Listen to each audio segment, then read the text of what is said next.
Сайн бацгаана уу хүүхдүүдээ. Энэ өдрийн мэндийг хүргэе. Сар өдрөө бичээрэй.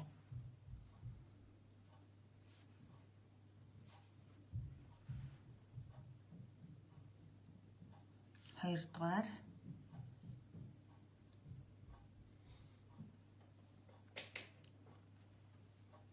сар гэсэн үг маань эрэг учраас эргүний бичнэ.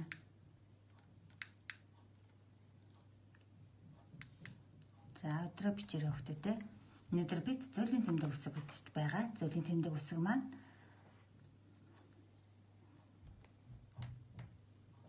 зөөвөн дугуй төгсгөлтэй богиношилоо.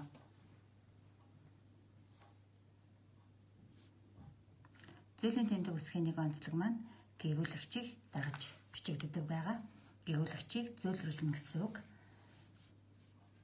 Одоо үг бичье.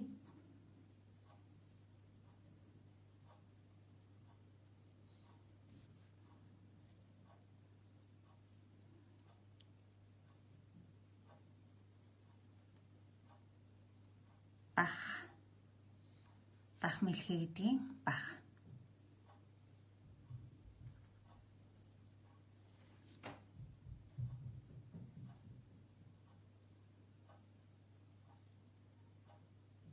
Гээгүүлэгч маань хэлэгдэх байрнаас урагшилж хэлэгдсэн тохиолдолд гээгүүлэгчийг зөөлрсөн гэж үздэг. Бахих үгийн утга өөрчлөгдөж байна. Амьтны нэр багаж хэрэгслийн нэр болж хувирлаа.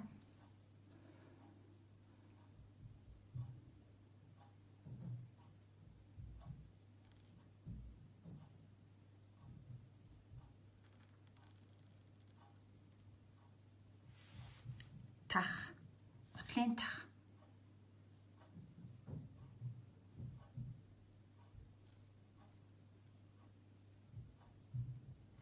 Гээгүүлэгч маань хэлэгдэх байрнаас урагшилж хэлэгдээд ардаа зөөлөн тэмдэгтэй тохиолдолд зөөлрсөн гээгүүлэгч гэж хэлдэг.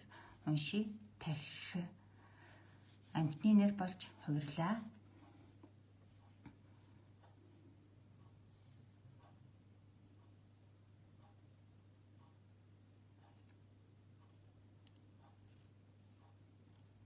Хон хэрэг гэдгийн хон.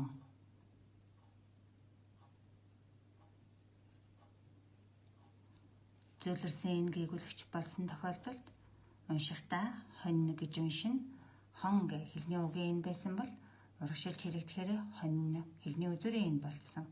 Хон хэрэг гэдгийн хон маань хонь тав хушималын нэг төрөл болж үгийн утга өөрчлөгдлөө.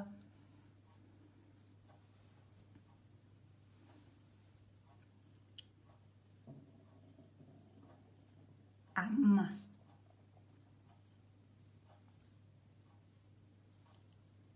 Зөөлрсөн эм гээгүүлэгч болсон тохиолдолд үгийн утга маань ам нас гэдгийн ам.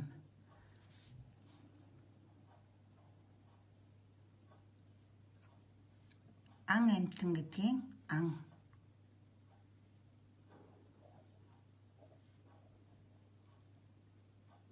Зөөлрсөн энэ гээгүүлэгч болсон тохиолдолд ань, нүдэ ань гэдгийн ань. Ан гэхэд хэлний үгийн энэ хэлэгдэх байрлал нь угаар хэлэгдэж байсан бол ань гэхэд байрлал нь урагшаалаад хэлний үзүүрээр хэлэгдэж байна. Ан амьтан гэдгийн ан ань болж хувирлаа. Нүдэ ань гэдгийн ань.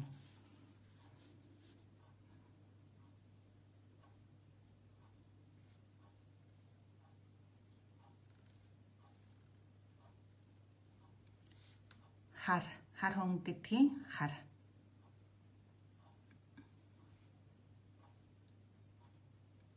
Хэлэгдэх байрлал урагшлаад зөөлрсөн гээгүүлэгч маань уншигдахдаа хар.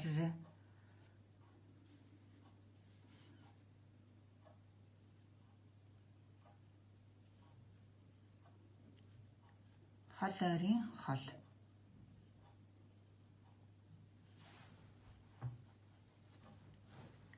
Холлоо. Хольж чадахын хол. Он сар гэдгийн он зөөлрсөн энэ гээгүүлэгч болсон тохиолдолд онь хэлэгдэх байрлал нь хэлний үгийн энэс хэлний үзүүрийн энэ болж урагшилж хэлэгдэж байна.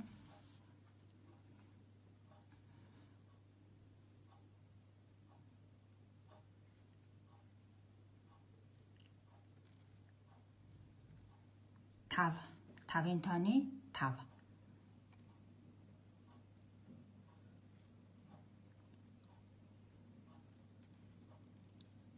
Тав үгийн утга өөрчлөгдөж хэлэгдэж байна.